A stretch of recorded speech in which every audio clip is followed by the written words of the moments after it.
to Cross Ice Pass, episode 29. This is your coach and host, Coach Steve. I'm out here out west in the sun in LA. So my backdrop is a little different, but it will get the job done.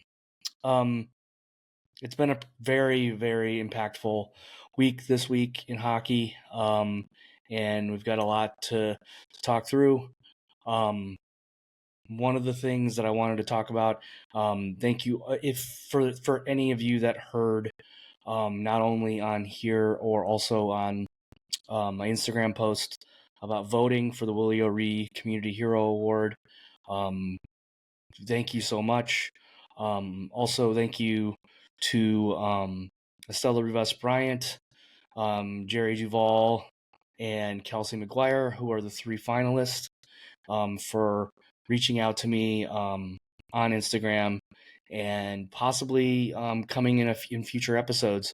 I can't wait for all of you to understand, and for all of us, including myself, to hear more about what their what the impact to their community and to the sport.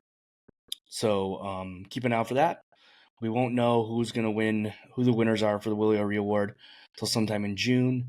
It usually is somewhat closer to around the Stanley Cup times and starts to get closer to award season, obviously. So keep an eye out for that. Also, if you haven't voted but are interested, you can still do a search for Willie O'Ree Community Hero Award. It'll take you to the NHL site and give you as much information and data from these three great organizations that you would ever need, which is great, and at least how to connect to them. Conference finals are set, folks. I gave a little taste of my picks on my Instagram reels on Monday, but let's talk more about these matchups. It's a lot easier to kind of be more specific about teams when there's only 4 of them. So we'll keep that thank goodness for that happiness. The season series between the Stars and the Oilers. Let's talk about the Stars and the Oilers. First off, I'm really disappointed because all my picks have basically moved forward with the exception of the Canucks. So sorry to Vancouver. You guys are going to have a great future as long as you keep Rick Tocchet around. Now that Pettersson has some playoff experience, and it was noticeably hurtful that you guys had without Vesser in the lineup for Game 7. So what a great season for Vancouver. What a great season for Colorado. But it's time to move on. The Stars versus Oilers. The season series is the Stars at 2-1. The first 2 games were 4-3. 4-3 seems to be a really common stat now for the way games end. There's been so many 4-3 games in the playoffs. So I don't know why that seems to happen. It's just something I noticed. But the third game between them in the regular season was a 5-0 spanking by the Stars. Because the Stars, as I've said through the season, as at the beginning, I said the Stars would win the Cup. They were my choice. But they've really made a really slow but upright trajectory in everything that they've done this season. Whether it's dealing with injuries, whether it's giving the baton to certain players to kind of carry the team. They've been kind of in a very similar way the Golden Knights really did things last year, but with a dynamite goaltender. There is something to note about that 5-0 spanking that has something to do with where my pick for this series goes, and that is that game had 5-0, and it had 5 scorers.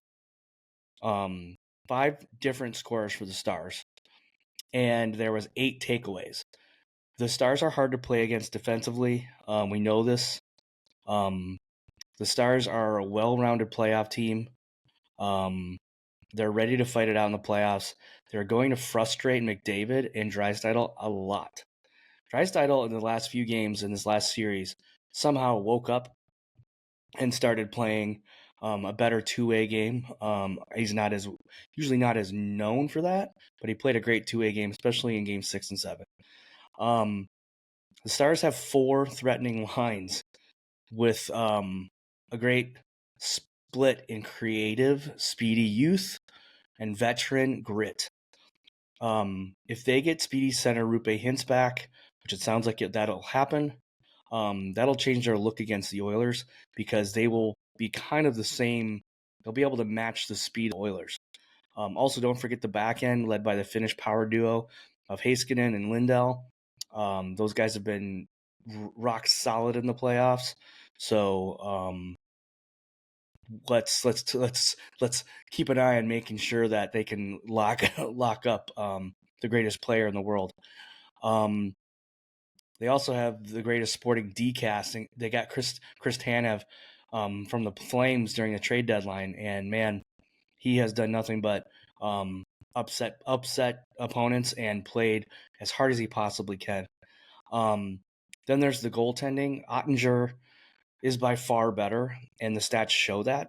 Skinner in the playoffs is approaching a 3-goal against a goal against average and a save percentage close to 800, which is not good because Otter has close to two goals against and well over 900% save percentage. So Ottinger is definitely winning there. We know that Stuart Skinner is not going to be anytime in the near future a top tier goaltender. What we have in the league, he probably is in the talks for Team Canada, but that's about it. Coach DeBoer is known to turn teams into contenders, as he has for the Devils and the Sharks, both going to the Cup final in 2012 and 2016.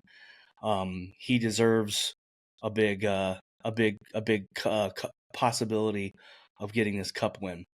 Meanwhile, the Oilers have a coach that hasn't even coached an entire NHL season. Yes, Knobloch is great with young players, with young talent, but I don't really know if that translates well. And Edmonton will put him up, will literally hang him on a pike to make sure that he wins because Oilers fans are pretty brutal when it comes to their coach. The Oilers only have McDavid, Draisaitl, Hyman holding them up front, while Bouchard is in the back. Even though I've still said the Oilers don't have the strongest D, but Bouchard has been pretty amazing, and the kid's going to get an off-season pay bump for sure. If the Oilers do, though, have Hyman continuing to frustrate in front of the net, and the Oilers still have the best have the best power play in the playoffs, it's going to be tough for the Stars. But the Stars are so polished. I have the Stars in 5 games. As I said in my Instagram post, it could go 4. I'm not sure. So we shall see. Rangers Panthers. This series could or will be the best of the playoffs so far, in my mind. Panthers beat the Rangers 2 out of 3 games in the regular season, but all were close in all aspects. I'm talking face-off percentages, even a couple games were 4-3 or tied or went to overtime. So the thing that will determine this series is goaltending. Bob and Igor are very close in goals against and save percentage. Bob's the older one, Igor's the younger one. That's literally the only difference. They both are near a 2.45 goals against, and both over 900 in save percentage. So it shows they stop a lot of vulcanized rubber from going behind them. Both teams are healthy and have their best rosters ready to go. Both teams have 2 very experienced coaches and Laviolette around 1,500 games, and Maurice was almost 1,700 games. Laviolette won a cup with the Canes, and in 2008-9 was fired and replaced by Maurice, who is yet to find the engraver for the cup.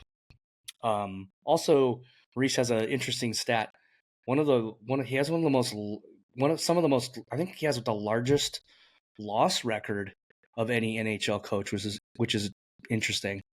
But it doesn't matter. We get to watch Paul Maurice in press conferences, and that's all we really need. I'm kidding. We need hockey. Both teams are pretty loaded on their top two lines, with the Panthers, I think, having a bit more power play power. The Panthers haven't been that great in the power play as they were in the regular season, but with Verhaeghe and Bennett and Reinhart all healthy, the puck they've got a pretty, not only a strong first group power play unit, they have a really strong second group power play unit. So that's going to be something. The Rangers have got Alexis Lafreniere showing he deserves to be the first overall pick. We have Alex Wenberg and Jack Roslovic showing how the Rangers are good at grabbing components at the trade deadline. But the Panthers grabbed Tarasenko to their already lethal top six. It's going to be a wild battle, but I have to root for my second home of 22 years and go Rangers in 7. I think this game's going to go the distance, and I think it's going to be really exciting for all of us to watch. This week's happy, surprising, not surprising, and pretty unusual. Happy. The World Championship quarterfinals are set, and boy, we have some amazing matchups out of the gate. The Bedard-led Canadians are facing the confusing Slovakian team that beat the USA and then have been playing by the skin of their teeth the whole tournament. I think Canada should come out of that pretty easily. The Swiss and the Germans face off. Obviously, a great rivalry with the Swiss looking stronger on the score sheet, but the Germans with Grubauer in net makes things very interesting to see who will come out of that one. The USA has a worst matchup of the quarters by dealing with really, really good team in the Czechia team. Both teams are loaded, but the Czechs just added 47 goal scorer, 110 points in David Pastrnak to their lineup for the long haul. Lastly, the Swedes play the arch rival in Finland, but that should be an easy win. All these games are going to happen Thursday, May 24th. Highly recommend them. Keep an eye on the IIHF.com for what happens after the quarters, the semis, and the finals that are coming in the next few days. I want the USA to go all the way, but my realistic final is going to be the Czechs versus the Swedes, who have been both the strongest all tournament. Another happy moment. Congrats to Johnny Gaudreau. This is kind of a happy and funny, and also maybe a little poke at him. But congrats on Johnny Gaudreau for choosing the Blue Jackets so you could break the World Championship USA scoring title at 43.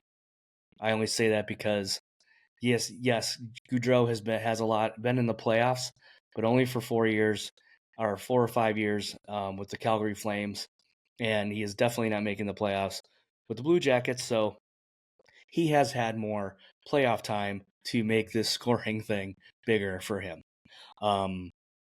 Anyway, another happy thing that just happened just before I started recording, the PWHL Walter Cup final has Boston and Minnesota tied. Check that series out on YouTube for free.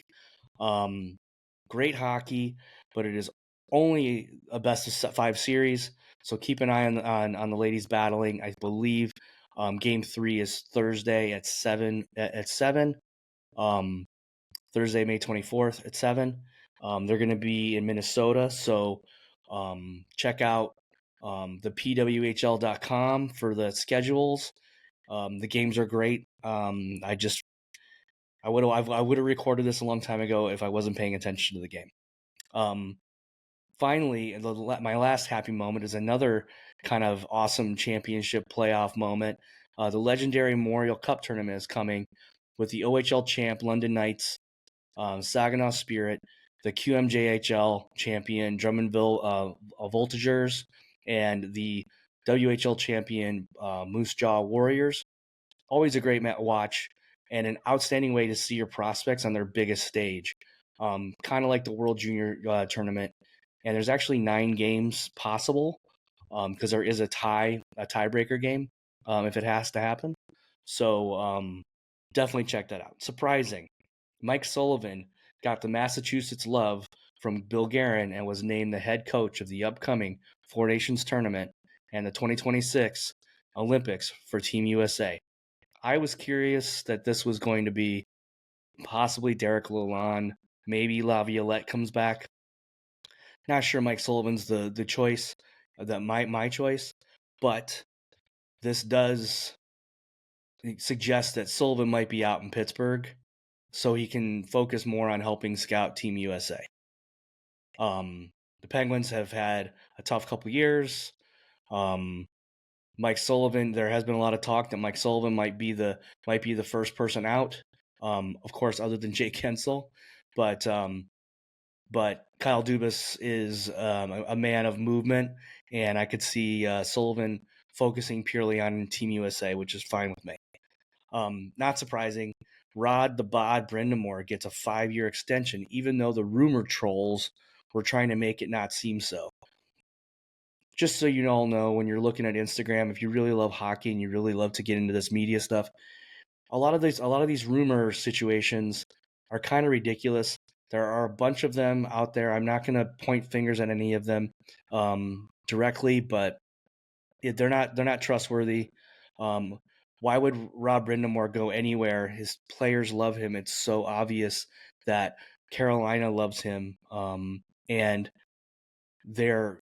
every year they're closer than they possibly could be, the skin of their teeth, to being, in the top 4, in the Final Four, and be talking about the Final Four. Unusual. Another Hurricanes note: the Hurricanes do not want to offer Martin Necas a new contract. I would love to be a fly on the wall for this one, because every time I watched a Canes game, I heard Necas. Every time I watched it, you hear the commentators just say his name. And every time his name was mentioned, and more often than not, the team won. He was such a, all over the place. He wasn't all over the place, but he was always in everything. And this has to have teams salivating for a 25-year-old elite star just about to touch his height. He's going to get paid he's going to get paid like crazy. But man, he's a top 6 forward on a team that might need it. Wink wink, Detroit Red Wings. But I don't know if I want Necas. The only other thing that I'm curious about with this, and for them not giving him a contract, is because he's been so good, I don't know if they can offer him a big $8 million contract, $8 or $9 million contract. But also, curious how he is. Does this have anything to do with how he is in the room, how he is with the staff? Sometimes you hear that from players that are outside of North America. Sometimes don't like the way things are run. So, not sure. TBD on the future of that conversation. Today's interview, since I love to connect to all aspects of the sport, including the women's game, LGBTQ plus groups, floorball, aka hockey ball, youth programs, and so many others, I had to find someone in this wild sport of sled hockey. Now, a few weeks back, my sister and brother-in-law attended an alumni skate at Big Boy Arena in Fraser, Michigan, between the Red Wings and the Rangers. Well, there was a lot of great alumni there, of course, but something truly amazing happened. My sister sent me a picture via text of Vladimir Konstantinov on the sled, on the ice. And of course, as a diehard Red Wing fan, I welled up, got very teary eyed, and was so happy to see this story of Vladimir Konstantinov just continue to just, brighten a person's heart. And I wanted to know what brought him there. So, what's funny about it is that, um, all it takes is a sister's love to support her brothers, love of something. And she got me a number as the coach of the Belle Tire team because during this alumni game, they added a sled hockey game, which included Vladimir Konstantinov playing for the Belle Tire team, and which was great. Me being a New York City resident, the New York City sled hockey team was there as well. So kind of fun to hear this kind of surprise text from my family in Michigan, and connecting the dots of New York City and Michigan, and also connecting the dots of, my love for the Detroit Red Wings. Now, I have been so intrigued by sled hockey, but I don't know anything about it other than having to search on YouTube and things like that. So my sister getting the number for this coach was integral to this conversation that you're about to listen to. And it's so amazing how there is something out there that helps people play without the use of their legs, and play the game 5-on-5, shoot the puck hard, body contact, all the good stuff. And, it's still it's still there, and it still is hockey, which is so lovely and so amazing. Well, that is where it all started.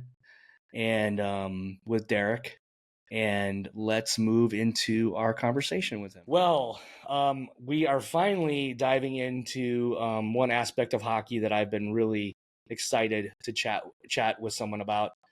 We've got a sled hockey coach based in Taylor, Michigan, in the Belle Tire program. Just won a Heartland Sled Hockey League Tier 1 championship. Big part of bringing back Vladimir Konstantinov to playing on the ice again, with fellow hero instructor. What's her name again? Kim Muir. Welcome to Cross Ice Pass, Derek Donet. Thank you very much for having me. I have to.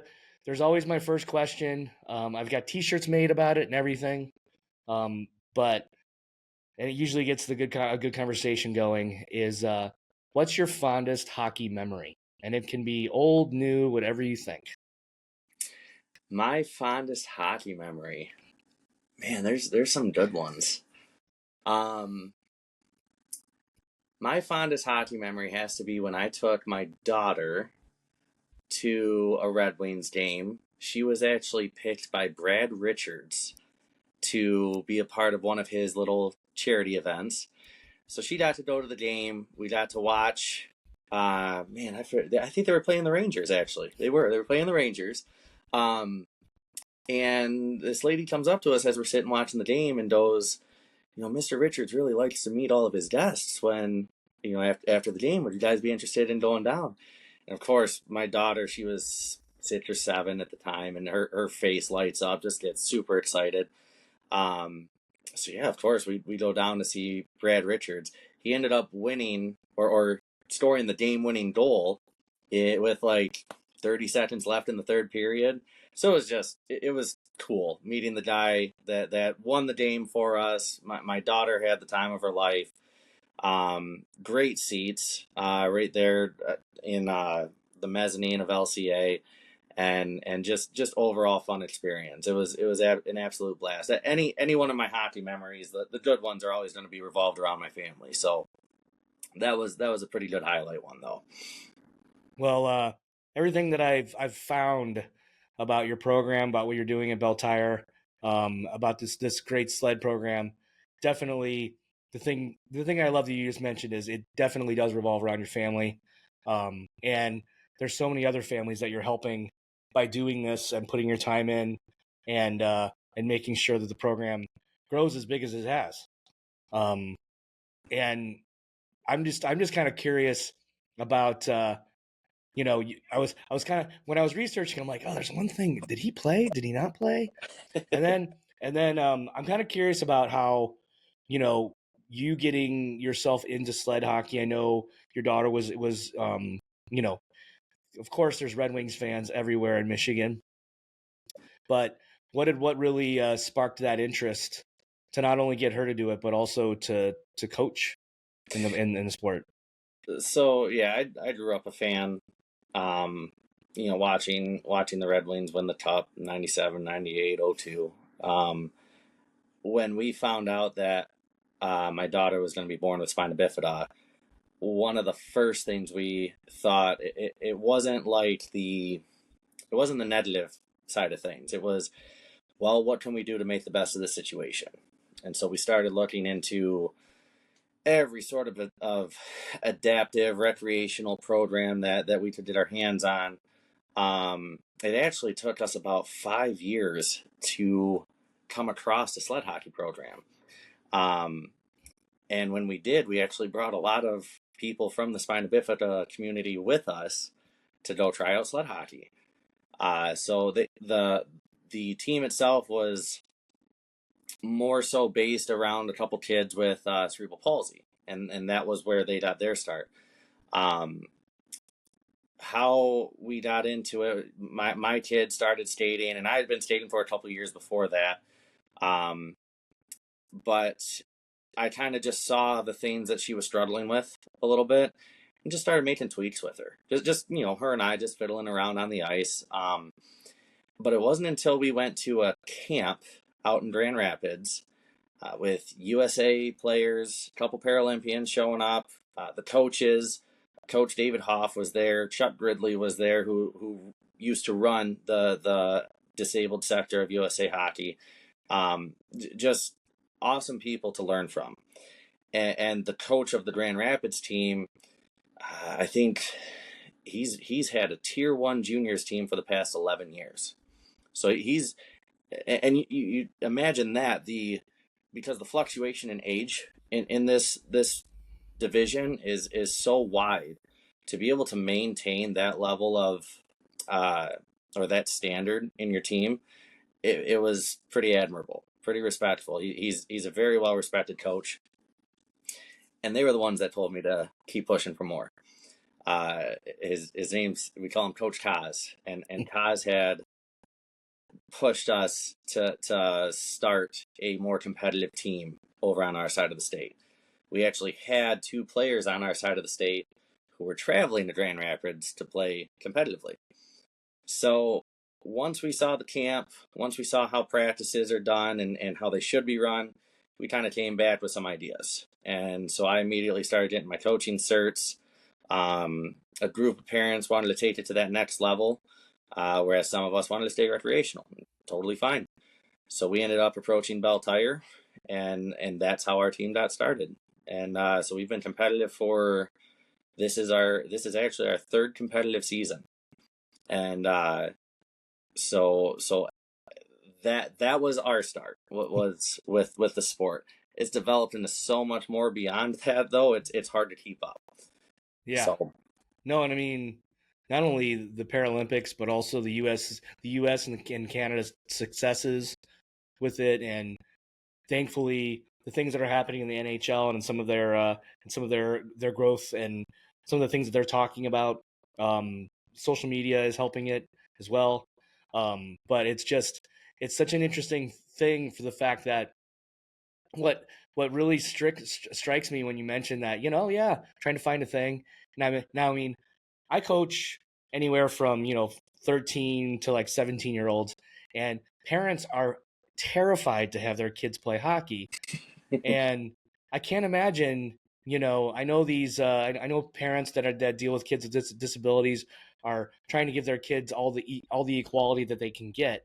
But man, it's got to be scary to get your kid that much lower on the ice. Yep. So I got a story for you on that one too. So Styler was my daughter. Styler was 6 when we went to that camp, and they set up stations all around the ice, and you had a particular group that you were a part of, and she had to come off for some reason, and as I'm getting her back to the ice, I was like, okay, you're over in that corner. Go straight to your corner. Don't go through any other drills. Of course, she doesn't listen.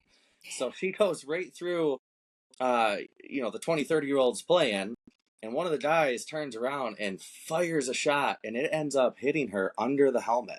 So right there on the neck jawline area, and she's 6, and of course my wife's looking at the glass and is like, go get her, go get her. Like, hold on, give it a second. And one of the coaches comes over. She's crying. It stunned her. But the coach is looking at her and is like, are you okay? You okay? She gets up, just keeps skating right to her station. I was like, that's future hockey player right there. she's not the grit right away. So yeah, it can be scary, but you just treat it with the same respect as any other sport. It's you take the safety precautions and you'll be fine. Yeah, and I know that from doing, from talking to you, I of course I tried to do as much research as I could. I know that sled hockey players usually wear neck guards, right? Mm-hmm. So maybe that helped her in the situation. Yeah, it's and especially with all the incidents that have happened in the past couple of years. I mean, everything's mandated now. So, yeah, it's there's tough hits. There's if I'll show you the stick when you want to see it. But there's many weapons on the one side of the stick. You got little ice picks that you're digging in. Like, people get cut, people get stuck with them. It's always a possibility to get scraped up out there. So I think the best thing to kind of get the listeners to understand is, since it still seems like there's some contact. It still seems like not only are guys shooting, these kids are shooting, but you can shoot with both hands. Yep. That is something it's actually a skill that takes a little bit longer for a lot of players to develop, but that's what sets a lot of people apart. I'll keep referring back to my daughter, but she's 12, and her aspirations are to make the women's team. So we got a couple guys that have been to that development level, been to USA development team, and tell her, stop shooting with your right hand, start using your left, set yourself apart. So, but yeah, it's unreal, the things that you see some of these guys do with both hands. I saw one guy pull a Michigan with his offhand, and, Oh my gosh. I was sitting there laughing when he did it too, because it wasn't anything that he even necessarily wanted to do. It's just the puck kind of wobbled, he picked it up left-handed and scored a goal. So yeah, it's intense. Well, Love it. as the ruling goes, as far as like, the thing is that I found is that there's a lot of similarities in the rules. There's not too much of a difference to what the regular hockey rules are. Can you take us through, like, what are the different things that sled hockey has for ruling that ice hockey does or regular hockey doesn't? So the biggest difference in rules, there's one. Some people body check a certain way, and you can get called for what's called a teeing penalty, and it's basically when you run the nose of your sled into the body of another. You can't lead with your nose. So and because everybody's hands are right there, you're risking breaking a wrist, you're risking injury to somebody's hip. So immediately that's called. The high sticking is just a little bit different.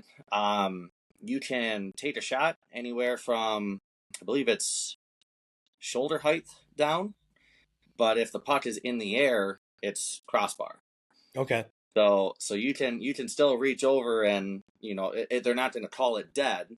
You can hit the puck down if it's if there's a pass going past you. You can wow. Now I know why they're wearing neck guards. Yep. and full cages. Okay. Yep, full cage. Yeah, absolutely. Full cages are 100% required. Can't go out there with a visor or nothing. Wow. Oh. What about is what's offsides like? Is there like one? Is just the red line offsides, the blue line's offsides? Like, no, it's still blue line offsides.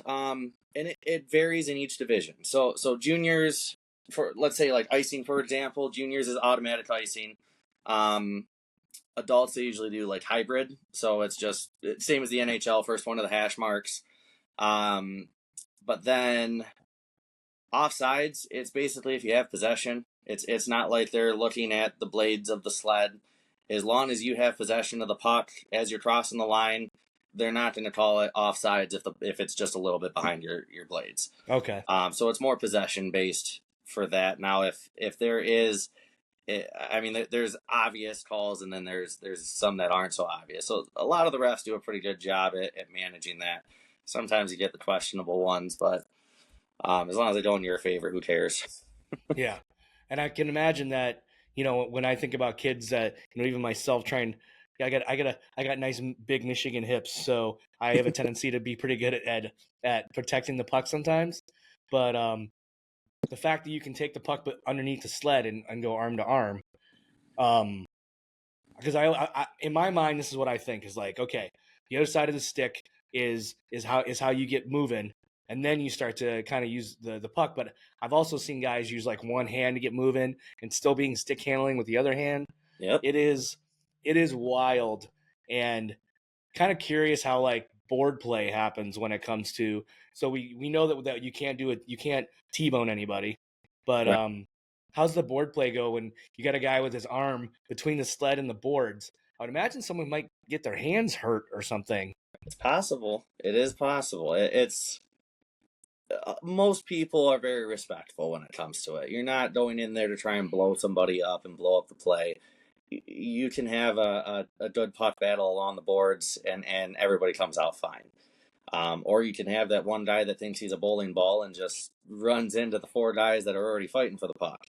Um, but yeah, it's everybody's real quick to pull their hands out of a situation that gets a little sticky.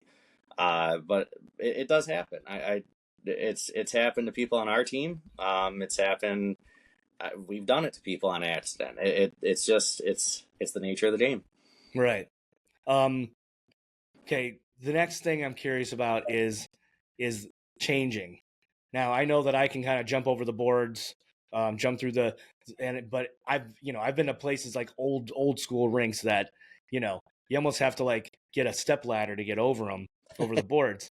And I know from what I've seen, you guys go through the Zamboni door or a bigger door that's kind of flat to the ice.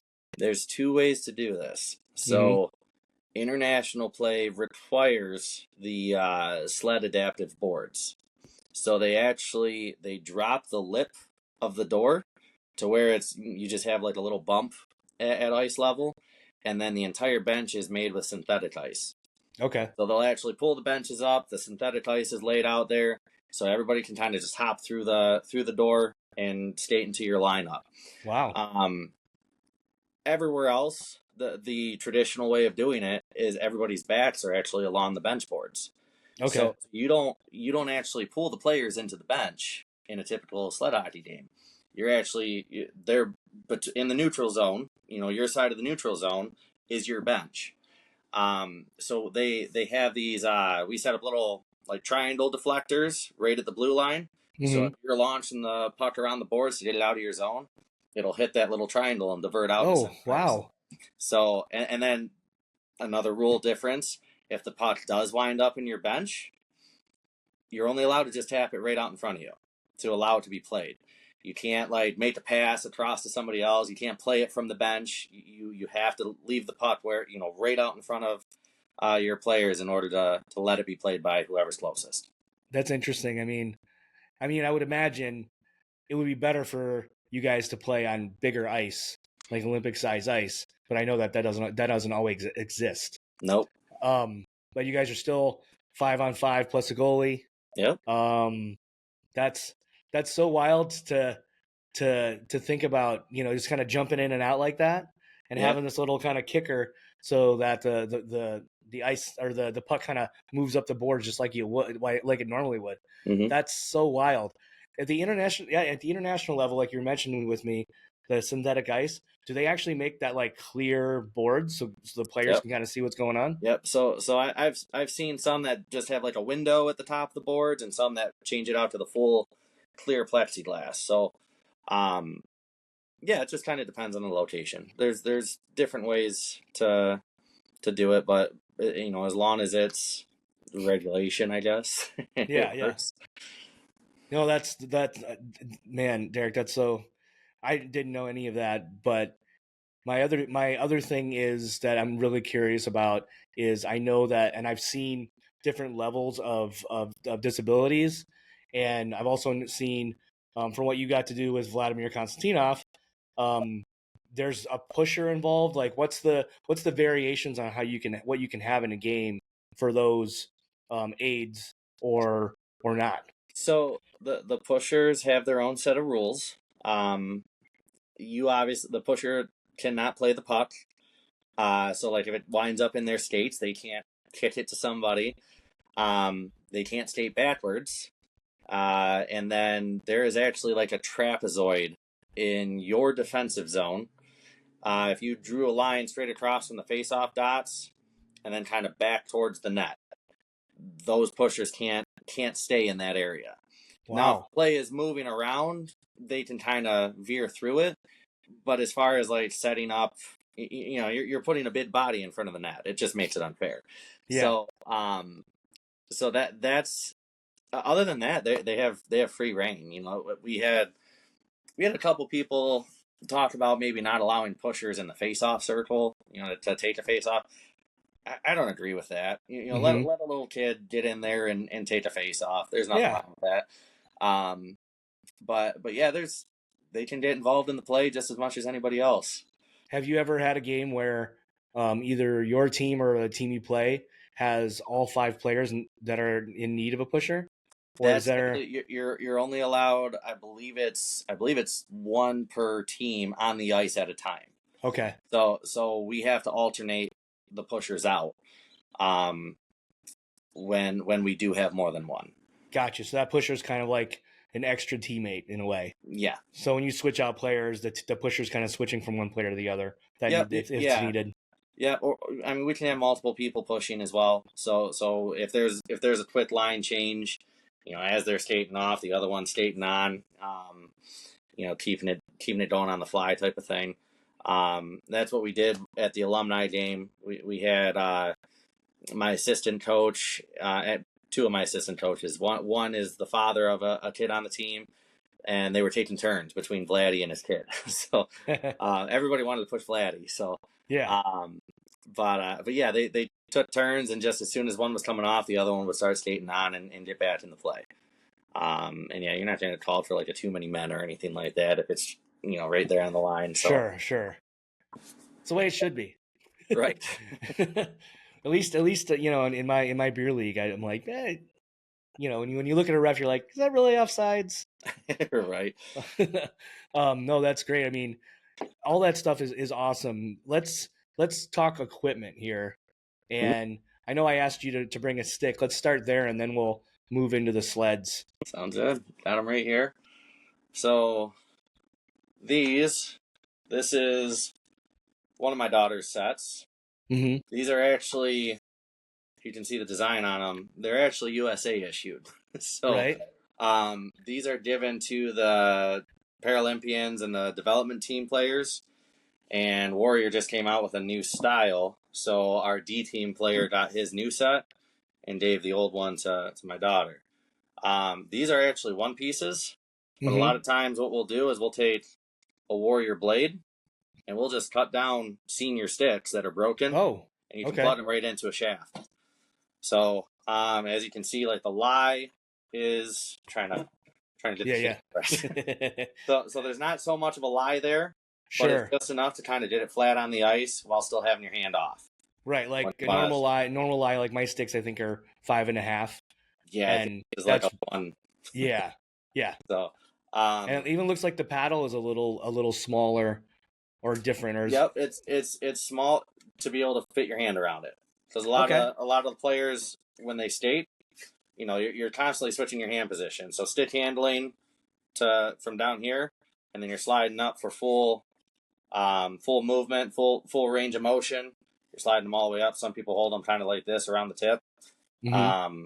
But yeah, it's the new ones actually have a smaller paddle, just a little bit more grippable. Right. And then yeah, then I already mentioned it, but you got these little weapons on the end of it.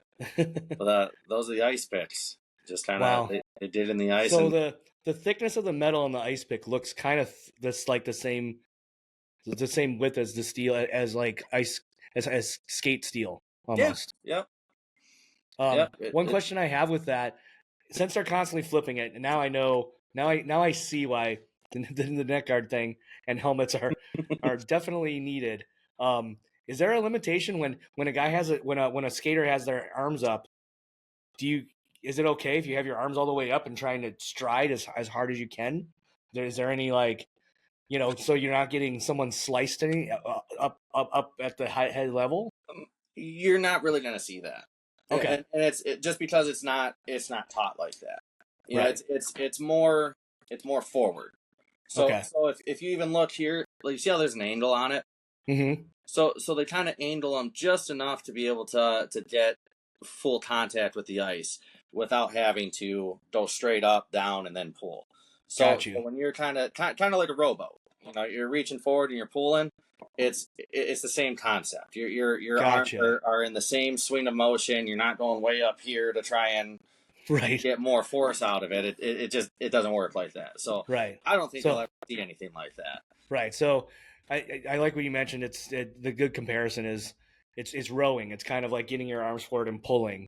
Yep. Than it is trying to like dig in as hard as you can. Now I know. I was like, man, just like, because those picks are just like kind of toe picks to figure skates. Mm-hmm. And some of us hockey guys are like, oh, the figure skaters must have skated before we were on the ice.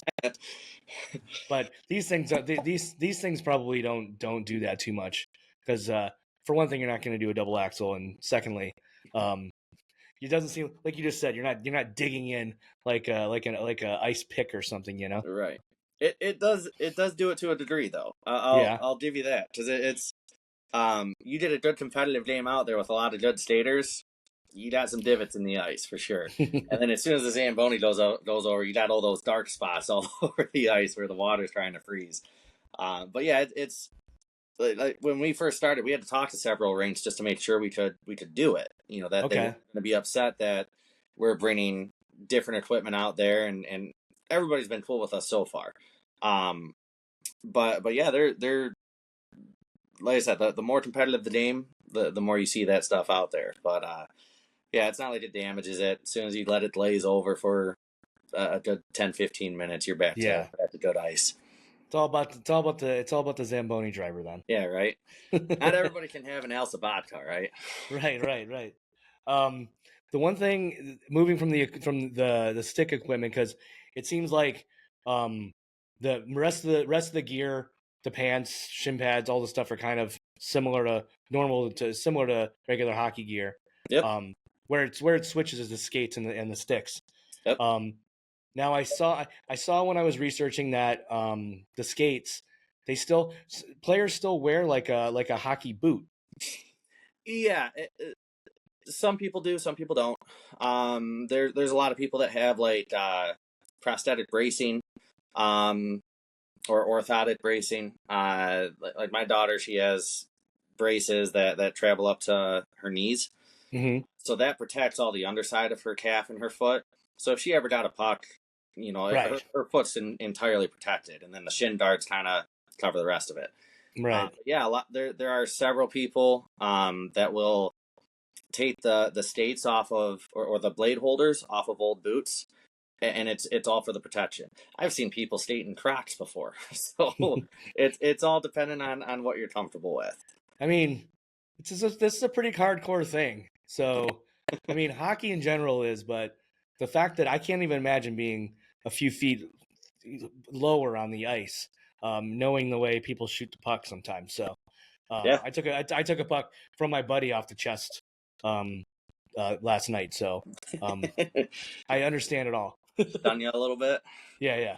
But as far as the sleds go, I know that it sounds like, just from my research and from what we were talking about before we started recording, that maybe the sleds, is there a company that makes like a right out of the box sled, or are they always kind of like a bit customizable depending on the player? So you can order them. There's really two major companies. One's in Canada and one's actually out of Gaylord, Michigan. and each of them have their pros and cons. And I'm not going to say one's better than the other. It's all dependent on the player. So the one in Michigan, it's called Mobility Sports. Great guys. They started that company when his son started playing, and he looked at one of the sleds that was built in Canada and was like, I can make this. And so turned into a whole big company that a lot of programs are using now. I have a sled here if you want to. Yeah. Yeah. So this one is actually from the Canadian company. So this is my daughter's. Okay. So it has a nose attachment. The width of the nose completely customizable. You order that. You do measurements on the width of the feet to be able to get the right size nose. The length of the body, same thing. You can actually cut those pipes down to whatever length you want. Okay. And then the real customizable part is this part right here. This is the blade holder. You can change the width from 4-inch all the way down to a penny width. And that just kind of helps your helps kind of stay taut and kind of centered a bit. Yeah. So the better balance you have, the closer you can bring those blades together. Okay. If you need more support until you get more comfortable leaning into your turns, because you ultimately want to get on one blade or the other. If you're constantly staying on two blades, you'll actually find yourself gliding. So okay. So you want to start being able to get onto one blade or the other, and as you start getting more balanced and more comfortable with that, we start bringing the blades in. As you bring the blades in, it gets a little bit more difficult to maintain your balance, but ultimately the core strength kicks in, and your agility will just keep improving as you skate. Yeah, and I would imagine over time, arm strength probably helps with that well as well, because I saw some of the highlights. I've seen some guys doing fast turns and stops, and the one thing that you showed on the sled that I'm curious for the listeners to know about is there's no steel up where the feet are. It's basically just under in the middle of the sled, right? There's a little bit. So that's where your feet sit right here, right up against this. But I mean, as far as like what's touching the ice at the front of it. It's a little piece of nylon. So when you set I can't really show it on camera, it's too big, but you don't actually want that touching the ice all the time. Okay. Because that's one thing that inhibits your movement. Right. So you wanna, and that's the cool thing about both styles of sleds in both companies. They actually make it, how your skates can have a profile to it. Mm-hmm. So in the same way, you can move that blade holder forward and back, and it'll actually start lifting up the front of the sled or pulling it down, again, based on your center of gravity. Right. So you can customize the distance that you're putting it there. If you want it a little bit farther up because you're leaning into your strides more, you can do that. But if you go too far and you're leaning back, you can tip backwards. So some of the better skaters that you're coaching and seeing, I would imagine they're not putting too much pressure on the front of the sled. They probably want most of it to be right in the kind of the center of everything, right? Yep, exactly. Interesting. Wow, no, this is so amazing, because this gives me like now when I come to visit, I want to come out and check this out in person. Let me know for sure. when you're here, man. I'll have a sled all set up for you. Perfect. One thing I kind of wanted to move into beyond the equipment and some of the rules and things, now that we know a bit about the game itself, is that like we kind of talked about it, but a little bit before we started the recording, but I'd imagine, because there's veterans programs, there's a lot of different programs for a lot of the things we know, in inequality and things like that, in a lot of parts of our sport. And I'm kind of curious about, we'll start with the complications before we start in the good stuff. But I'm very curious about the complications you guys face as a program, not only in the state of Michigan, but maybe in your region, and just kind of getting the sport out there for people. So I think our biggest problem that we've always run into is just getting the word out. The publicity around the sport, the publicity around, just people knowing that there's an option to play. That's always been the toughest, is just trying to find people who could benefit from playing. It's been nice being partnered up with the people we have now, because that publicity is finally changing. It's changing for the better. But the other problem that we've run into is it's the competition levels around us. So when we first started the youth team, our first tournament was in Peking, Illinois, and we went there with let's see, our oldest was 14 and our youngest was 6. We had no idea what we were getting into. We knew we wanted to take it to that next level. We had gone to a couple different camps, made more connections, and that worked the hell out of everything. And we got invited to this tournament. So we're like, well, let's go. This is our chance. Let's do it. We got blown out every single game, and we started realizing like first off, okay, we know what we got to work on, but having the wide range of not just ages but abilities. You've got some guys that are top tier. You've got guys that are at the Paralympic level, and then you've got young kids as young as 6 who it just takes time. It takes time for them to develop. So finding the appropriate competition level for everybody on the team has been hard. And you don't want to build a team where it's like, okay, well, we've got 2 players that are doing all the work, and then everybody else are just kind of filler roles. It's like, so we've had to adapt. We've had to again, the networking has been crucial. It's been a absolute key in progressing our team forward. So we actually got involved with the Columbus program, who does they do cross ice for I believe they call it novice. So there's at the youth level there's novice and juniors. So for the novice, it's like those who aren't that strong as skaters yet, those that are, it's just like the development level. But it's treated the same as like mini mites. So it's cross ice, there's no offsides, no icing, no nothing like that. It helps them focus on the individual skill sets. As soon as we went to that tournament, we knew that's how we needed to change the structure of our team. It made more sense. Our kids came out of that tournament with such high confidence levels that they were able to take, the ones that we would shift up to the junior stage. I couldn't believe some of the things that those kids were doing at that point. So that's been an absolute struggle, just trying to find the same level of competition that is most beneficial for your players and your team as a whole. Yeah, because you don't want to have that. You don't want to have that the underdevelopment and the overdevelopment kind of butting heads. Right. And I think that's why USA Hockey has kind of started to switch to a smaller rink size, to kind of remove a few of the rules, just to really just let that kind of raw development happen. Yeah. So that when you're older and you're starting to understand all those things, and you don't even think about some of that stuff at times. That's great that you guys are thinking that through. But I also would imagine there's not tons of places doing it. No, and that's why, again, like that the first group of teams that we kind of partnered up with, now granted the team that originally got us going competitive, we've built such a great rivalry with them. We love play. It's the Central Illinois Thunder. Absolutely love playing them. Because now we're on even terms now. We've been playing for 3 years, and it's just back and forth. Every time we play with them, it's back and forth. But there's tiers to it. So when you register for nationals, you got tier 1 through whatever, tier 4 or 5. We're at about a tier 3, tier 2. But we've been playing a lot of tier 1 teams.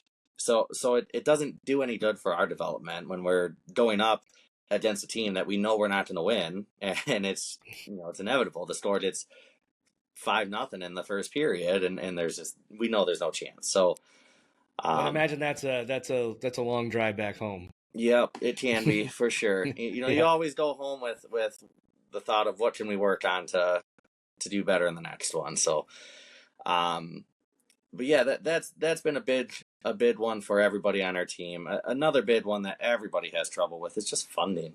It's hockey's an expensive sport already. All the gear, the skates, like the sled and stick combo I showed you is about $1,400. Mm-hmm. Now, granted, most of the sleds can grow with the person. But it's still, you're looking at ice time, you're looking at travel because there's not any local teams to play against. So our Right. closest teams are 2-3 hours away.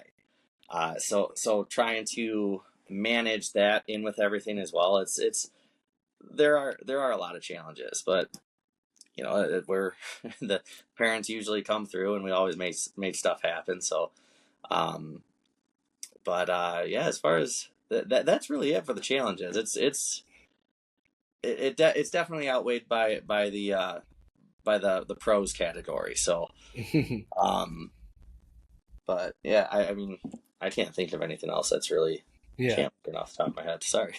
No, that's good. I mean, that means, it's, I love to hear that it's out. It's there's more pros than cons for sure. And um, myself as a coach, kind of seeing, just when you get that little nugget of someone kind of understanding and developing and getting better and wanting to do it more. And I always tell my kids when I coach that once they start hockey, I'm making addicts.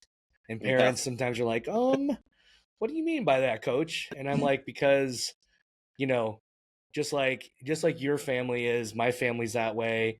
Um, Other families that I coached, I'm around. Um, Man, it's really hard to walk away from the sport of hockey at all the levels that watching these crazy playoffs, getting mad at people because the entire state of Michigan was mad at John Tortorella. All those good things So, that come together. yeah, the So Nationals was in Philly, so that that was a fun one. Gritty came in, and all of us guys on our team were just like, "Yeah, you can go away. You can just leave." yeah. Uh, they tried giving us, they had like little gift basket or gift bags for everybody, and one of the things was a gritty Christmas ornament, and I think two players took one, and the rest of them were like, "No, we can give that to somebody else. That's okay." I kind of want to move to this event you guys were involved with the alumni between the New York Rangers and the Red Wings. First off, I'm very curious because I'd love to try to connect with them, with a sled hockey team from New York and where they're located. I actually, I know a lot of the players and families are inner city, Okay. and they have actually, they said that's actually one of the challenges that they face is because their rink is out of the city. Yeah. So most of them don't have cars, Mm-hmm. and so getting them to practice, I actually don't know where they're located at. That was, I'm actually disappointed to tell you that. It's okay. Of all the times I've I'll talked. dig into it. I love researching, so just like I've been doing this last week with sled hockey, I'll find who they are. Yeah, I can absolutely pass on the contact info to you Perfect. if you want to reach out to them. They're a great bunch of people. Uh, one of the star players on their team, his name's Max Wan, and he is a behemoth on the ice. He is like 6'2", and just he is a gentle giant. He's one of the funniest kids I've ever met. Very competitive, very talented. He's actually he, I believe, is a Paralympic tennis player. Oh wow. So he wears many hats. He's a very talented young man. And his mom Clarissa was the one that I was in contact with in coordinating all of this, and they were just so much fun to work with. Uh, so eager to jump on board with this, and that was even before I had told them that Vladdy was getting back out there. So they were ready to go before any of all this publicity was gonna be done. So just a class act group of people, and I couldn't have been more happy with the results, and we had the right team out there to start Right. this up for sure. Well, just kind of giving my listeners a little bit more context, because there are young kids that don't listen to things that are back from the 90s. But just reminding everybody, from the 97 Red Wings winning team and Vladimir Konstantinov, Slav Fetisov, and the trainer, I forget his last name. I know I mess it up. but they had a really bad accident, and Vladimir Konstantinov ended up paralyzed. I've seen this last week, the biggest joy, not only learning about sled hockey, Derek, was just kind of seeing these news reports around Michigan about Vladdy doing all kinds of different, activities to it's interesting because what you mentioned earlier was trying to get something for your daughter to really feel like she could be part of, to be athletic and be Mhm. part of. And here we are, this guy, I think Vladdy was in his 20s when this happened, and his late 20s, I think. But he, he's trying to find a way to be athletic still. And, even given his issues. But like, I'm so curious.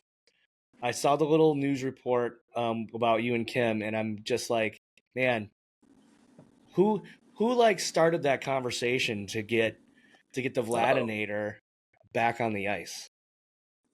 Di- You cut out just on that last little part. Oh, Can you sorry. repeat that? So sorry. Yeah, nope, it's okay. It happens sometimes. Um, what really, what really, kind of, what was the origins of that conversation between you and Kim, and getting Vladdy on the ice? So I'll be honest. I can't take all the credit for this. Okay, so we Humble. we were watching something. My wife and I were. It was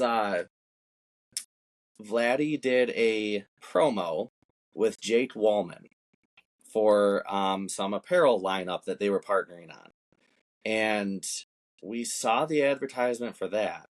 And my wife looked at me and goes, "We need to get Vladdy in a sled." And so I took a screenshot of it. I texted it to Kim, and I said, has anybody ever thought of this? And I didn't hear from her for a couple days. And I was like, okay, well, maybe it's just not going to happen.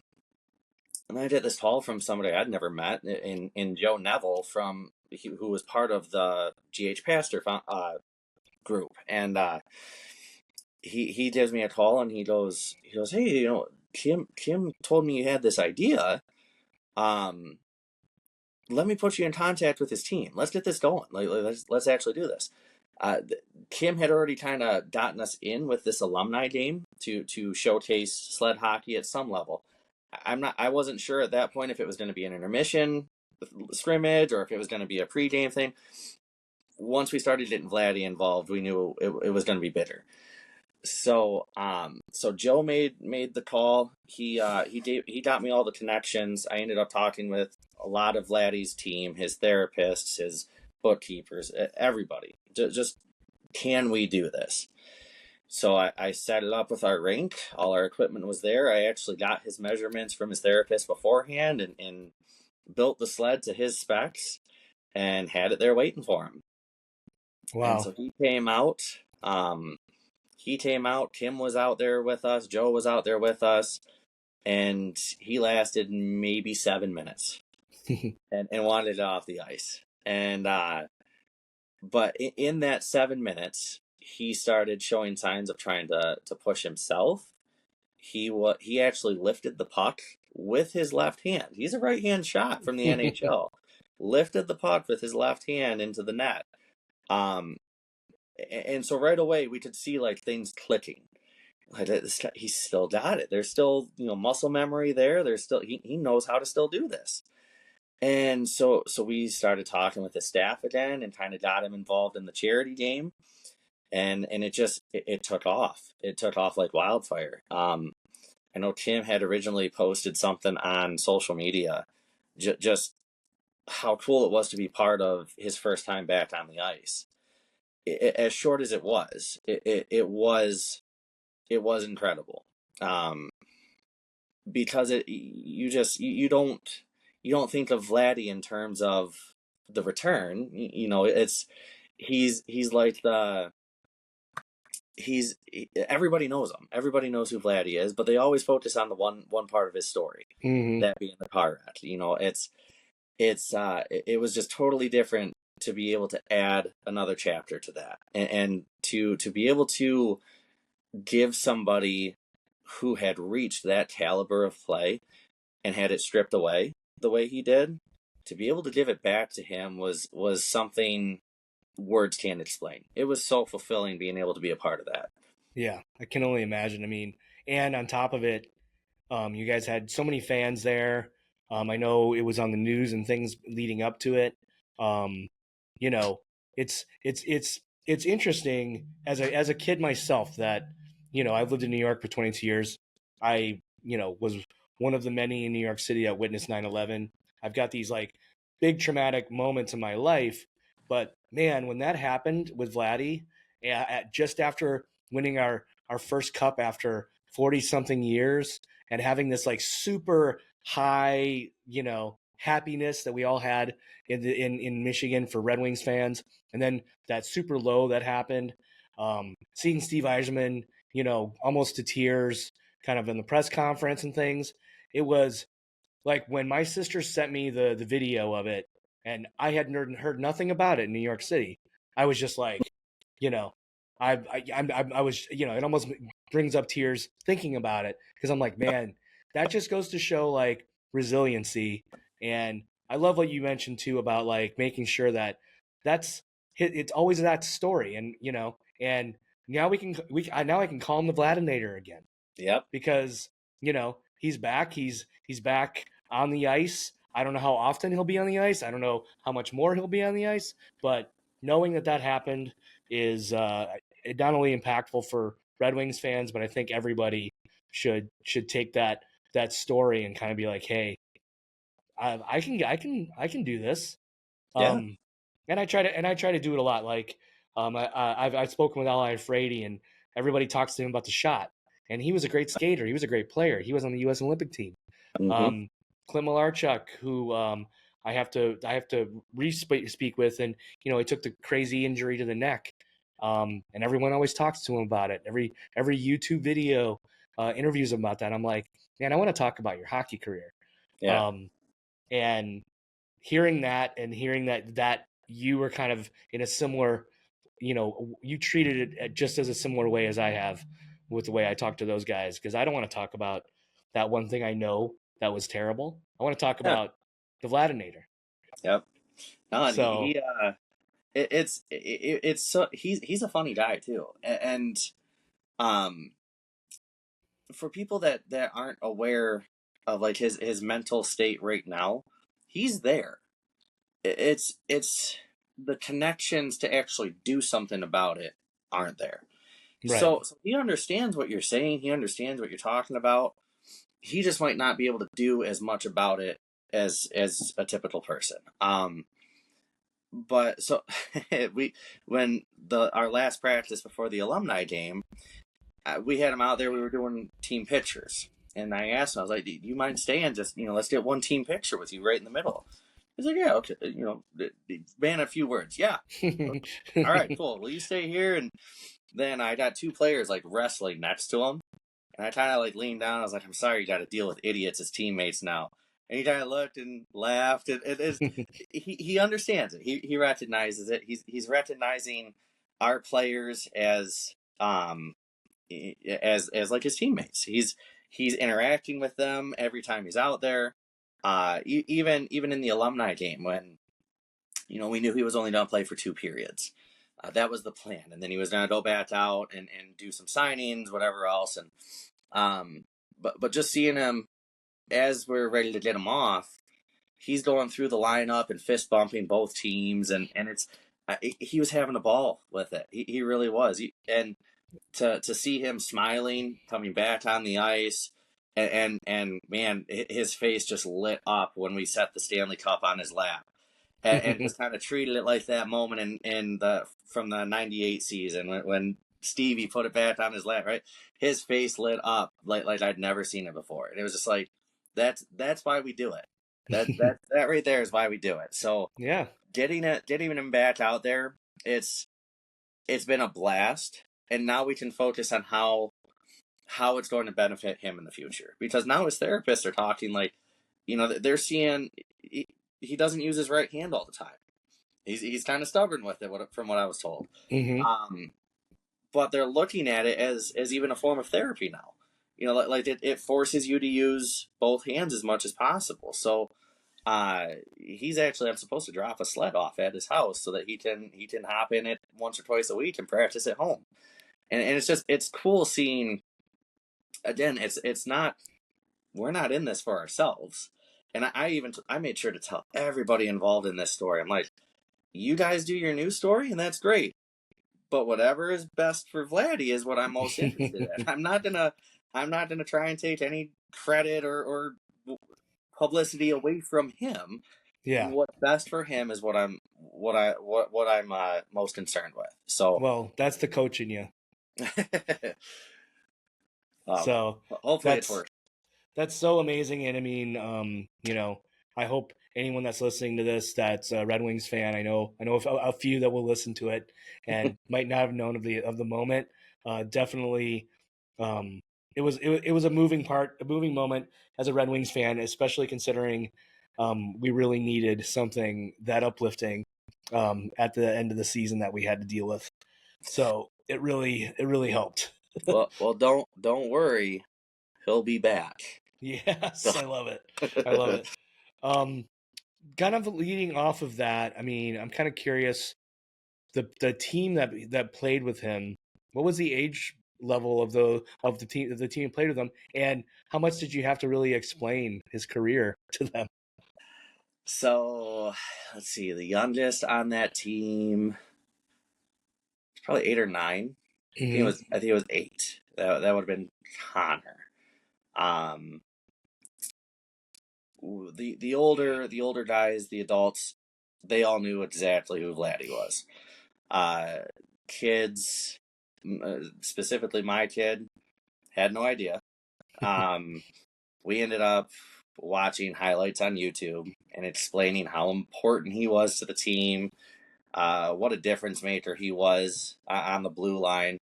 I mean, I remember going to games as a kid and just some of the hardest hits laid out by Vladdy. And my kid is very physical on the ice. And so it was kind of cool when she's watching these clips and watching these highlights, and she's like, "Dad, he plays like me." I was like, "No, it's the other way around. You play like him." That's very sweet, though. So, but yeah, we had to explain it to most of the kids as to who he was. All the parents were super excited that this was happening, and all the kids are just kind of out there, and it's like, well, we have no idea what's going on. So, but I think it was ESPN did that Unrivaled story. Yep. And we ended up watching that with my daughter, and she started crying, like just seeing. It was such a buildup, everything that was going on with Colorado and Detroit, and the path to the cup, and just everything entailed to it. And then, I mean, 6 days later, and everything happens. Like it's just, it's the story's almost 3 decades old, but it still resonates with every hockey player out there. And it doesn't matter what age, what level, what division. You hear that story and you hear all the details behind it.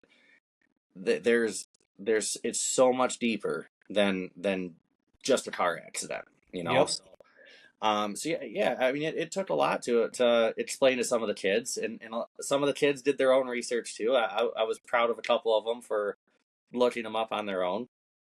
But I mean, the adults, when I told them that there is a possibility that Vladdy's going to be skating with them, one of the guys was like, "Yep, believe it when I'll see it."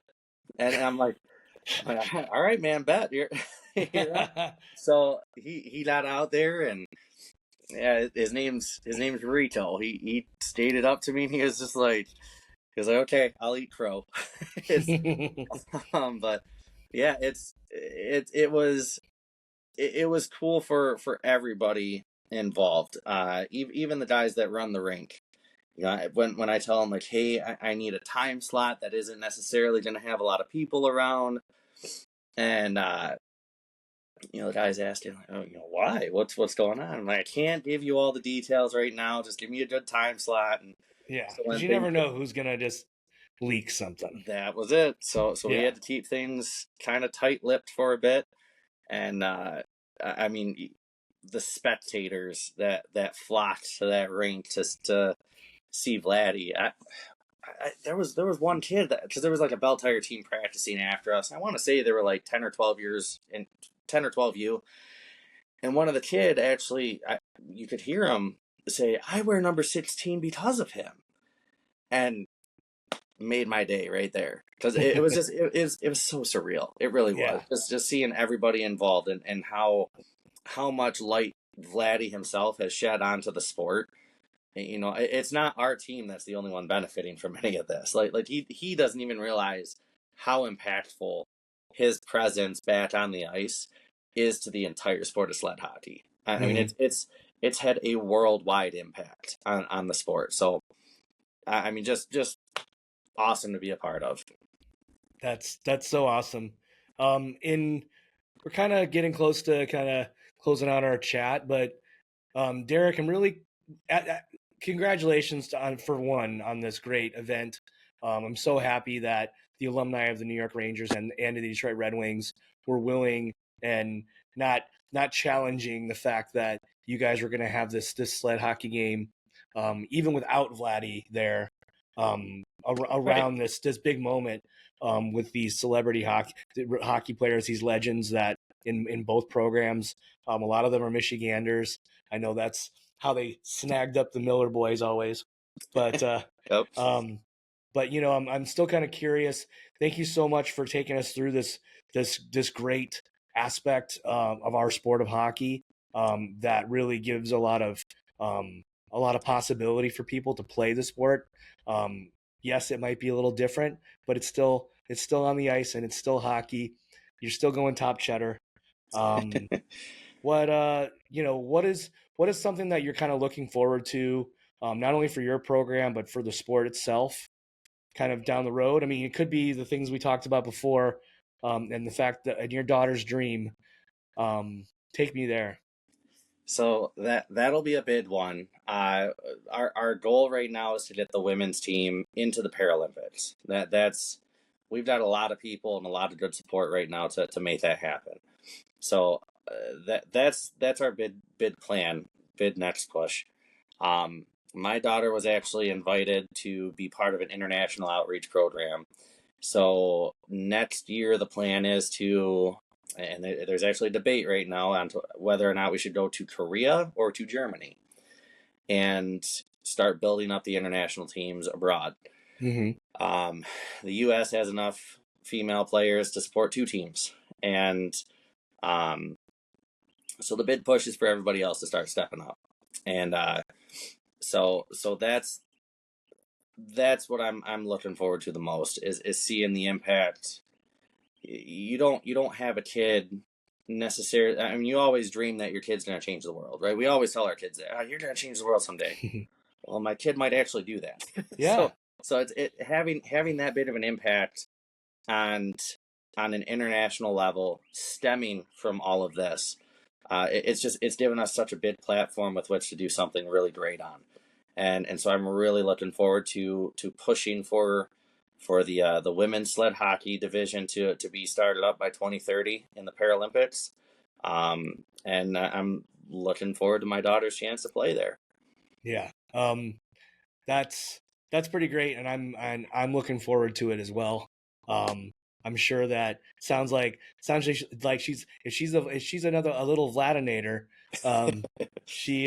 she seems like she's on the up, which is great. And it's so great that you and your wife are such great supporters of not only her but also the sport, especially in my home state. So thank you for that.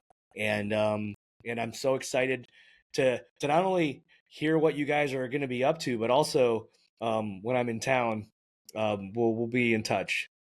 Looking forward to it, man. Yeah. Well, thanks so much, Derek. You have a great time. A great one. Wow. Well, I hope everybody learned as much as I did talking with Derek, and seeing. Hopefully, if you get to see this interview on YouTube, Derek actually showed kind of on camera what some of the components of the sled are, and some of the pieces of some of the equipment that these players use to partake in sled hockey. He's a really great, it's such a great person to talk to, and it's so funny that it was just kind of a get a number and, oh, my brother does this podcast, and he's a true blue collar, amazing family man, a great father. One thing that I loved, that never distracts me when talking to someone is talking about their journey, is that they always talk. He always brought his family up along when he was talking about the journey. So congratulations to that, and thank you so much for giving us a taste of what sled hockey is, and hopefully we'll be able to get sled hockey in women's sled hockey in the Paralympics, like you're trying to, Derek, and hopefully we'll be able to hear more about it in the overarching parts of our sport. So, and like I told people, you never know what's going to happen when maybe I'll get out to Michigan and create some content and try this sled out for myself. I might have to do some stretching first though. But thank you, Derek, for your time. Don't forget, subscribe to comment below. Check out Cross Ice Pass on the website, crossicepass.com. It's on Apple and Spotify as well. But other than that, let me remind you, my favorite our favorite hockey band, the world of hockey, loves the Zambonis, and the Zambonis this weekend in New York City are going to be playing at the Bowery Electric with really funny comedian Dave Hill.